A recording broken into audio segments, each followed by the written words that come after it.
allez bien, je suis très heureuse de vous retrouver aujourd'hui pour comment connaître sa morphologie facilement. Vous êtes bien sur la chaîne d'Amélie Happy, la chaîne référente conseil mode et comment porter les tendances à tout âge. Si tu n'es pas encore abonné, je t'invite à t'abonner et aussi à cliquer sur la cloche qui est à côté pour activer les notifications. Je te remercie aussi de liker cette vidéo si elle te plaît et puis aussi n'hésite pas à commenter, hein, c'est toujours sympa, ça fait toujours plaisir et moi je lis tous mes commentaires et je réponds à tous mes commentaires. Ouais.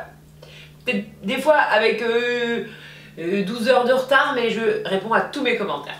Alors, donc aujourd'hui, comment connaître sa morphologie facilement? On va le faire très rapidement parce que finalement c'est très facile. Je vous mets des petits schémas.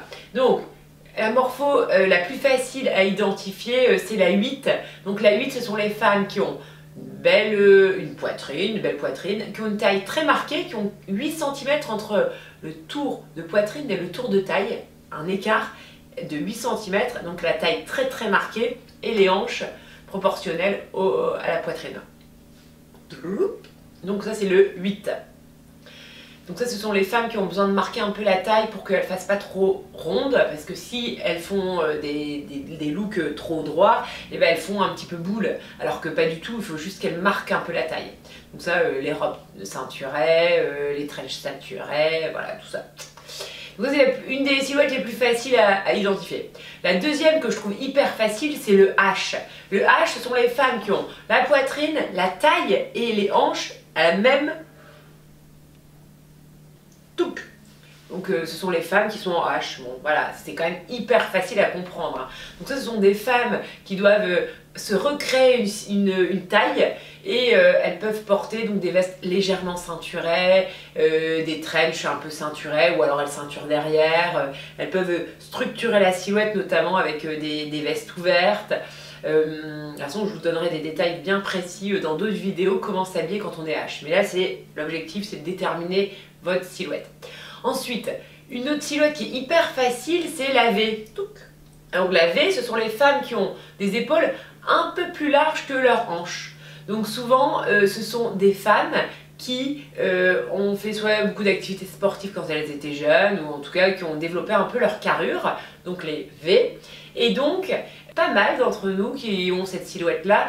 Et donc, ce sont des femmes qui doivent faire un petit peu attention au top qu'elles mettent pour pas accentuer cette carrure, n'est-ce pas?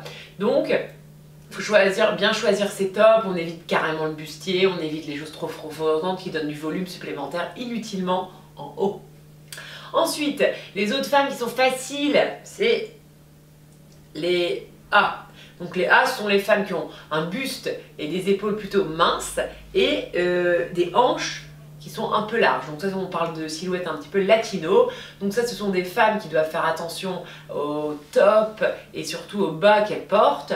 Il faut rééquilibrer un petit peu la silhouette. Donc on peut donner du volume en haut et essayer de marquer un peu la taille et de porter des choses peut-être un petit peu trapèze, godet, voilà, par exemple. Ce sont des femmes qui doivent... voilà, il faut qu'elles mettent des choses qui sont un petit peu fournies vers le haut pour qu'on donne un peu plus de volume vers le haut pour équilibrer un peu l'aspect visuel de la silhouette. Donc après tu as les X. Bon, les X, ce sont les femmes qui sont très minces et qui sont la taille très marquée. Bon, elles en plus on peut...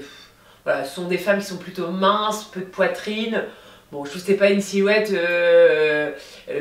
crucial à connaître parce que quand on est X, finalement on peut porter quand même tout ce qu'on veut et on peut prendre, en fait on peut piocher aussi tous les conseils de toutes les autres silhouettes. Donc bon voilà, moi perso c'est ce que je ressens. Et enfin on a les O. Alors les O, ce sont les femmes qui sont un peu plus généreuses. Alors forcément on peut être aussi entre deux silhouettes, donc on peut être un peu V avec un peu O. Voilà, ça dépend. Après, on a les longues, les grandes, les petites, voilà.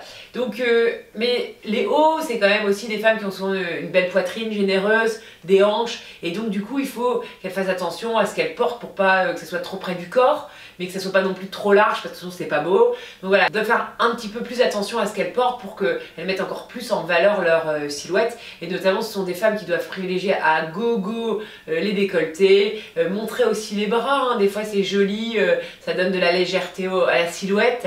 Donc c'est pour ça que je vous ai mis ce petit top pour vous montrer un petit peu l'idée.